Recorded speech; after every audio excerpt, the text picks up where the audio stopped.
মানে অফাৰত cotton set পায় একদম এনেকুৱাকৈ সেলিং হৈ গ'ল। কটন সেট একদম পুৰা সম্পূৰ্ণ শেষ। এইফালে নতুন ষ্টক আহি গ'ল, দুটা দেখিছে ডাঙৰ ডাঙৰ কভাৰত আহি গৈছে নতুন ষ্টক।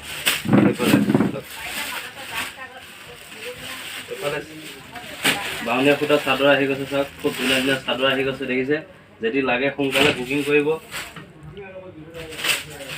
মই কি কি আহিছে আজি দেখাই দিওঁ। ইফালে গামোচা আহি গৈছে, সেইখিনি গামোচা হয়। ইফালে দেখিছে খুব এনেকুৱা ধুনীয়া ধুনীয়া কটন সেটবিলাক আহিছে।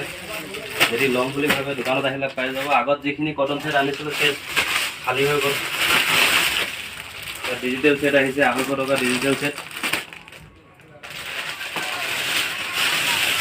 এইফালে দেখিছে ডিজিটেল সেট।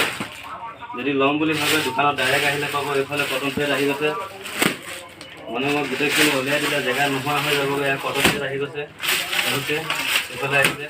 আৰু কেঁচা কটনত আহিছে 500 টকা যোৰা, একদম ফিক্স দাম 500 টকা যোৰা, ফিক্স দাম। এয়া দেখিছে ফিক্স দাম 500 টকা যোৰা। হাত কাটাৰ নাইটি বহুতে বিচাৰে গৰমত দেখিছে, একদম নাইটি আহি গৈছে, বহুতখিনি নাইটি আহি গৈছে। এয়া চব হাত কাটাৰ নাইটি। যদি ল'ম বুলি ভাবে সোনকালে আহক দোকানত, চব হাত কাটাৰ নাইটি।